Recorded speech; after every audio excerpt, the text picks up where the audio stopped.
Ketika dunia masih menyoroti dampak konflik antara Amerika Serikat dan Iran, sebuah langkah diplomasi ternyata berlangsung jauh dari sorotan publik. Pemerintahan Presiden Donald Trump dilaporkan mengirim utusan khusus ke Swiss untuk membuka kembali jalur komunikasi dengan Iran. Perkembangan tersebut menandai babak baru hubungan kedua negara setelah ketegangan yang sempat memunculkan kekhawatiran akan pecahnya konflik yang lebih luas di Timur Tengah. Di tengah saling klaim kemenangan dan perang narasi yang terus berlangsung, jalur diplomasi kembali diaktifkan sebagai upaya mencari titik temu.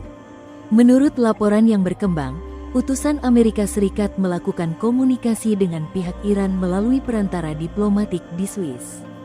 Negara tersebut selama bertahun-tahun memang dikenal sebagai salah satu lokasi penting dalam berbagai perundingan yang melibatkan Washington dan Teheran. Langkah tersebut menunjukkan bahwa meskipun ketegangan militer sempat meningkat, kedua pihak masih membuka ruang untuk penyelesaian melalui jalur politik dan diplomasi. Bagi banyak pengamat, keberlangsungan komunikasi menjadi faktor penting untuk mencegah konflik kembali membesar. Pemerintahan Trump disebut berupaya memastikan bahwa situasi pasca konflik tidak berkembang menjadi krisis berkepanjangan.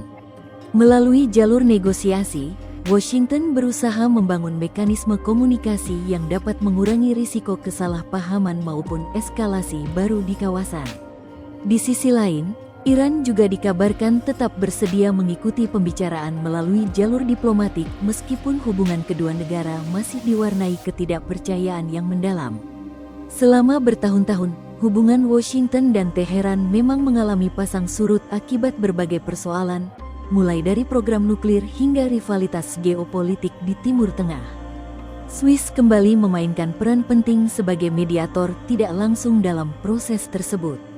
Negara netral itu selama ini sering menjadi penghubung komunikasi ketika hubungan resmi antara Amerika Serikat dan Iran mengalami kebuntuan.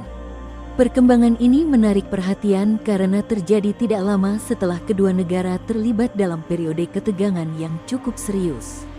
Ketika dunia memperdebatkan siapa yang menang dan siapa yang kalah, di balik layar justru berlangsung upaya mencari jalan keluar yang lebih permanen.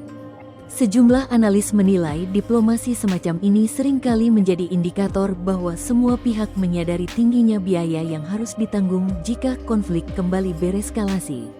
Selain risiko keamanan, ketidakstabilan di kawasan juga dapat berdampak langsung terhadap perdagangan global, harga energi, dan kondisi ekonomi internasional. Meski belum ada kepastian mengenai hasil pembicaraan tersebut, fakta bahwa komunikasi kembali dibuka dipandang sebagai perkembangan penting. Setidaknya, kedua negara masih memiliki saluran untuk menyampaikan kepentingan masing-masing tanpa harus kembali mengandalkan tekanan militer. Kini perhatian dunia tertuju pada hasil dari diplomasi yang berlangsung di balik layar tersebut. Jika negosiasi berhasil menemukan titik temu, maka perundingan di Swiss bisa menjadi langkah awal menuju hubungan yang lebih stabil. Namun jika gagal, ketegangan lama berpotensi kembali muncul sewaktu-waktu. Di tengah situasi yang masih penuh ketidakpastian, satu hal mulai terlihat jelas. Setelah suara rudal mereda, pertarungan berikutnya tidak lagi berlangsung di medan perang, melainkan di meja perundingan. Download Tribun X sekarang, menghadirkan lokal menjadi Indonesia.